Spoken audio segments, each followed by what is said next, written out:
میرا عزیز بھائیوں اور بہنوں، آج ہم ایک نہایت اہم اور ایمان افروز موضوع پر گفتگو کرنے جا رہا ہے۔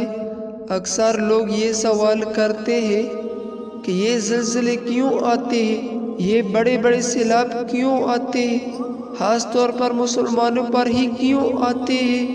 کیا یہ صرف سائنسی عمل ہے یا اس کے پیچھے اللہ تعالیٰ کا کوئی خاص حکمت ہے؟ آئیے آج ہم قرآن و حدیث کی روشنی میں اس سوال کا جواب ڈھونڈتے ہیں۔ سائنسی پہلو آسان زبان میں سب سے پہلے دنیاوی اور سائنسی اعتبار سے بات کرتے ہیں۔ زمین مختلف پلیٹوں پر قائم ہے۔ جب یہ پلیٹ آپس میں ٹکراتی ہے تو زلزلہ آتا ہے۔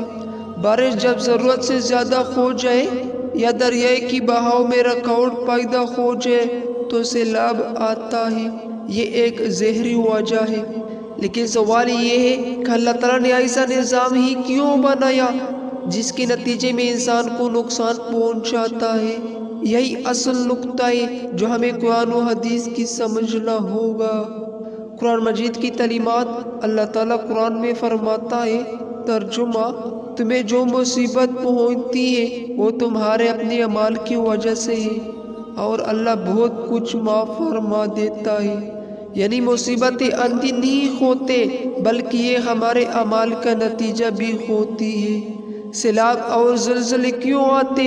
اسلامی پہلو سے۔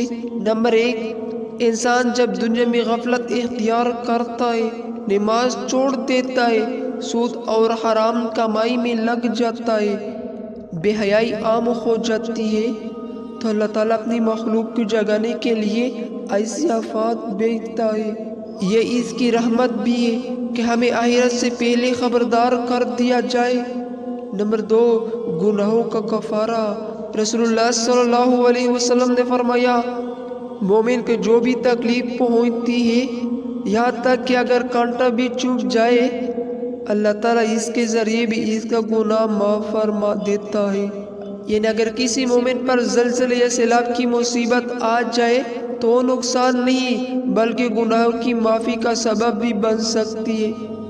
نمبر 3، امت کی آزمائش۔ قرآن میں اللہ فرماتا ہے، وَلَنَبْلُوَنَّكُمْ بِشَيْءٍ مِّنَ الْخَوْفِ وَالْجُوعِ وَنَقْصٍ مِّنَ الْأَمْوَالِ وَالْأَنفُسِ وَالثَّمَرَاتِ وَبَشِّرِ الصَّابِرِينَ۔ سورۃ البقرہ نمبر 155 میں۔ ترجمہ: ہم ضرور تمہیں آزمائیں گے، خوف، بھوک، مال و جان اور پالوں کی کمی سے، اور خوشخبری ہے صبر کرنے والے کو۔ زلزلہ اور سیلاب دراصل اللہ کا ایک امتحان بھی ہے تاکہ یہ ظاہر ہو کہ کون صبر کرتا ہے اور کون ناشکری۔ نمبر 4، اللہ کی قدرت کا اظہار۔ اللہ تعالیٰ کبھی کبھار اپنی مخلوق کو یہ دکھاتا ہے کہ اصل طاقت اسی کی ہے۔ ہم بڑے بڑے شہر بنا لیں، بلند و بالا عمارتیں کھڑی کر لیں، لیکن ایک لمحے میں سب زمین بوس ہو جائے تو انسان کو اپنی حقیقت یاد آ جاتی ہے۔ تاریخی مثالیں۔ نمبر 1، قوم نوح علیہ السلام۔ انہوں نے اللہ کی نافرمانی کی تو اللہ نے انہیں بڑے طوفان کے ذریعے غرق کر دیا۔ نمبر 2، قوم عاد و سمود۔ نافرمانی کی تو کبھی آندھی آئی، کبھی زلزلہ آیا، اور وہ صفا خستی سے مٹ گئے۔ یہ سب قرآن میں بیان ہوا ہے تاکہ ہم عبرت حاصل کریں۔ آفات کے وقت ہمارا رویہ جب زلزلہ یا سیلاب آئے تو ہمیں سب سے پہلے توبہ و استغفار کرنا چاہیے، نماز پڑھنی چاہیے، نفل اور دعائیں مانگنی چاہیے، متاثرہ لوگ کی مدد کرنی چاہیے۔ رسول اللہ صلی اللہ علیہ وسلم نے فرمایا، جو شخص اپنے بھائی کی مدد کرتا ہے اللہ دنیا اور آخرت میں اس کی مدد کرتا ہے۔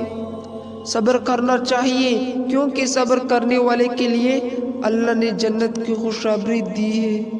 ایک اہم نقطہ یاد رکھیے، ہر زلزلہ و ہر سیلاب اللہ کے عذاب کی نشانی نہیں ہوتا۔ کبھی یہ آزمائش ہوتی ہے، کبھی گناہوں کا کفارہ، اور کبھی اللہ کی حکمت کا راز۔ اصل مقصد یہ ہے کہ انسان اللہ کی طرف رجوع کرے۔ میرے بھائیوں اور بہنوں، یہ دنیا فانی ہے۔ زلزلے اور سیلاب ہمیں یہ پیغام دیتے ہیں کہ انسان کتنا کمزور ہے اور اصل طاقت صرف اللہ کے پاس ہے۔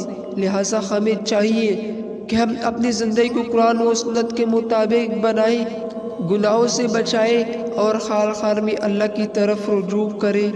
اللہ تعالی ہمیں اپنی رحمت کی سائے میں رکھے اور ان آفات سے محفوظ فرمائے، آمین۔ ملتے ہیں نیکسٹ ویڈیو میں، جب تک کے لیے اللہ حافظ۔